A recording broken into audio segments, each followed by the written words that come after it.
છો? I hope so તમે ચોમાસું છો છે ઢંટણ જો ભાઈ પાર્સલ અને આપણે કરીશું અત્યારે અનલોક આવી રીતના ચીઝ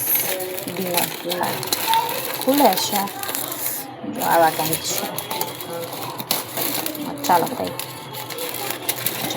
અને અહીંયા કર્યા છે કર્ડ રાઈસ મસ્ત આવી રીતના છે રોલ મસ્ત ચીઝ લબાવાળા જો ચાલો જમવા બીજો દિવસ થઈ ગયો છે અને પાછા આપણે કિચનમાં આવી ગયા છે કારણ કે હમણાંથી મેં તમને કીધું ને એમાં એટલું બધું વર્કલોડ ચાલુ છે અને જો ભાઈ અમારું ફાઇનલી અમારું જે વોર્ડરોબ છે એ ગોઠવાઈ ગયો છે યુ કેન સી જે ભાઈ આવી રીતના મેં કંઈક ગોઠવો છે એટલે આવું બધા એક્સ્ટ્રા કામ કરતા હતા હજી મારી પાસેમાં ઘણું બધું અહીંયા છે ને મેઇન લાઇટ છે એટલા માટે મેં અહીંયા કંઈ ગોઠવું નથી કારણ કે આરામથી ચાલુ ને બંધ થઈ શકે અને પ્લસમાં જો હજી બધી આપણી પાસે અહીંયા નીચે જગ્યા છે એટલે હવે વિચાર છે કે ઉપરથી જે આપણે બિલાડા જે બંધ કર્યા હતા ને એ આપણે ઓપન કરી ટૂંકમાં એટલે કે બીજું કંઈ મતલબ ન કરતા બોક્સમાંથી આપણી જે જૂની મેરેજ ટાઈમે જે મમ્મીએ લઈ દીધું હોય ને એ વસ્તુ અત્યારે હવે આપણે 9 વર્ષ પછી ખોલશું કારણ કે હમણાં 10મું વર્ષ બેસી જશે એટલે ફાઇનલી હવે એનો રીયુઝ કંઈક થાય છે રીયુઝ તો ના કહી શકે પણ ફાઇનલી યુઝ થાય છે તો બસ આવું કંઈક છે અને બસ જો સિટીનો અવાજ હમણાં આવશે કારણ કે આપણે મૂકી દીધી છે અને આજે છે તાંદળજાની ભાજીનું શાક આવું કંઈક છે અને બસ આપણે ફોલીએ છીએ લસણ અને પહેલાં તો એટલે યાની કે હું જ્યારે ભણતી હતી ત્યારે આઈ થિંક કોઈ દિવસ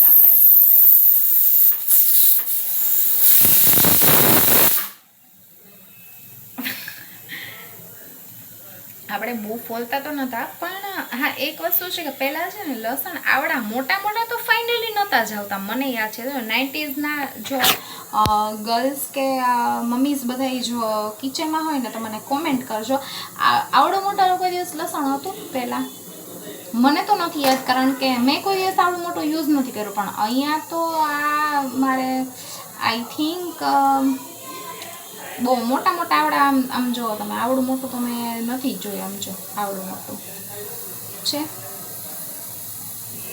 અત્યારે તો અને ગાંઠી ઓલરેડી જો આવડા મોટા નથી અને જો ખાલી કોયલા આ એક નહીં જો બીજા તમને એવું લાગે જો હજી તો 3 જ કોયલા છે આમ જો આવડા મોટા છે બદામ જેવડા બદામથી મોટી સાઈઝ થઈ જાય તેવા લસણ ફૂલ નાખી છે અને બસ જો તાંદળજાની ભાજી છે બાકી થોડીક આપણે ભાખરી કરી નાખશું 2-3 એટલે નાઇટ પૂરી રોજે એક વસ્તુ થાય છે કે રોજ સાંજ પડે ને સવારનો તો મેનુ આપણે ફિક્સ હોય છે કે શાક ભાત રોટલી હોય કે કઢી ભાત રોટલી ને એવું હોય પણ જે મેનુ છે એ સાંજનું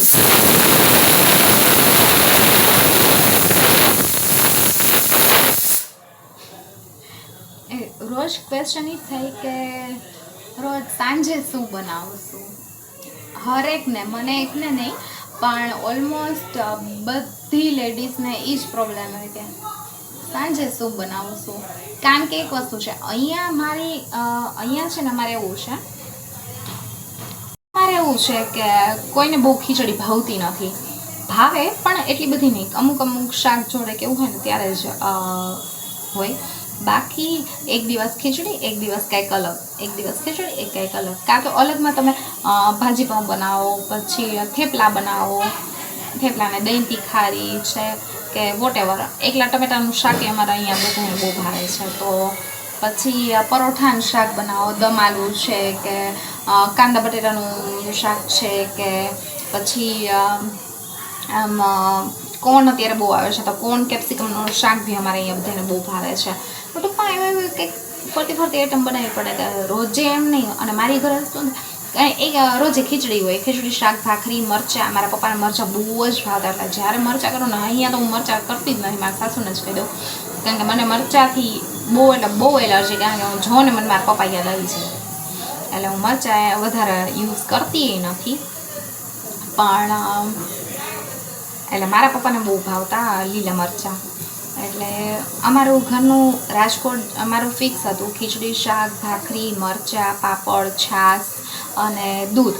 એટલે પપ્પા દૂધ ખીચડી ને એવું ખાતા ને અમે બધાને અમને બહુ છાશ જોડે ભાવતું, એટલે અમે લોકો છાશ લેતા. પણ જેને દૂધ લેવું હોય દૂધ લઈ લે, એવું કાંઈ ફિક્સ નહોતું, પણ આવી રીતનું અમારું મેનુ ફિક્સ હતું.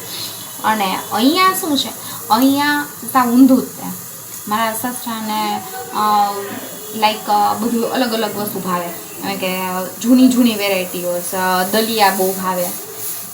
અત્યારે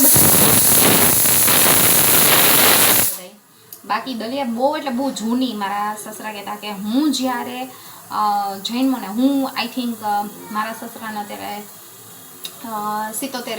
77મું ચાલે છે. એટલે મારા સસરા એમ કીધું કે હું એટલા વર્ષ પહેલેથી ખાતો આવું છું, હવે એ આમ લાઈનસર આવ્યું છે, એવું છે. તો બસ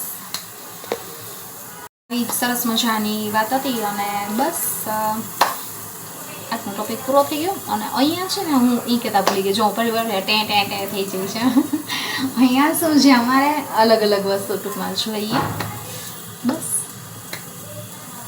સારું, ચાલો આવી મસ્ત ક્યુટ વાતો કરી.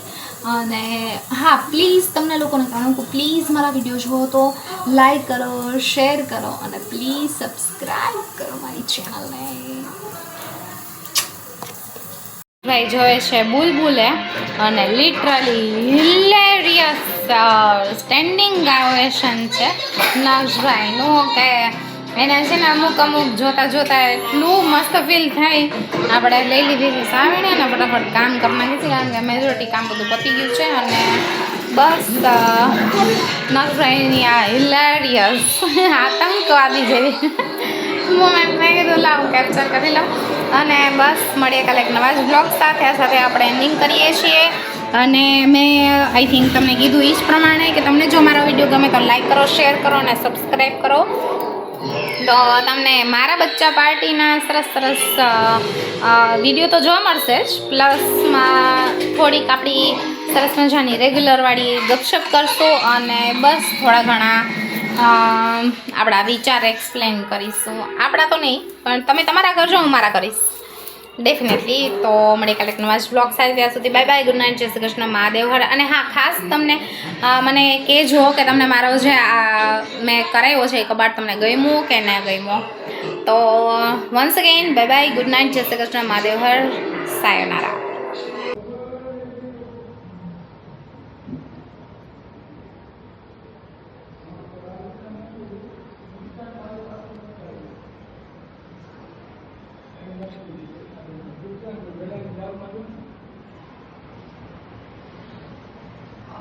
આ તો રામપુરા ઊભી છે બેનની આ કેટલા ને એ પછી ઉતારજો.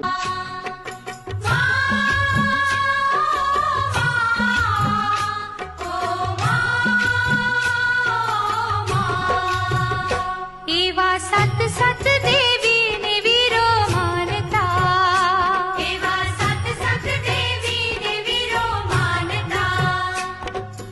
કોઈ ના આવે કુળ દેવી ને તુલ રે કુળ દેવી માતા, રક્ષા કરો અમારા કુળની, મારી રક્ષા કરો અમારા કુળની.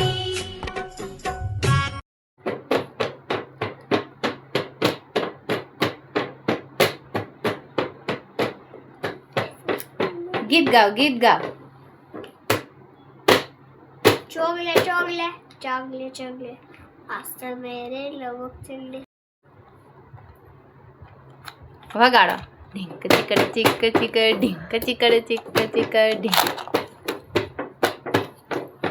પણ સીધો ને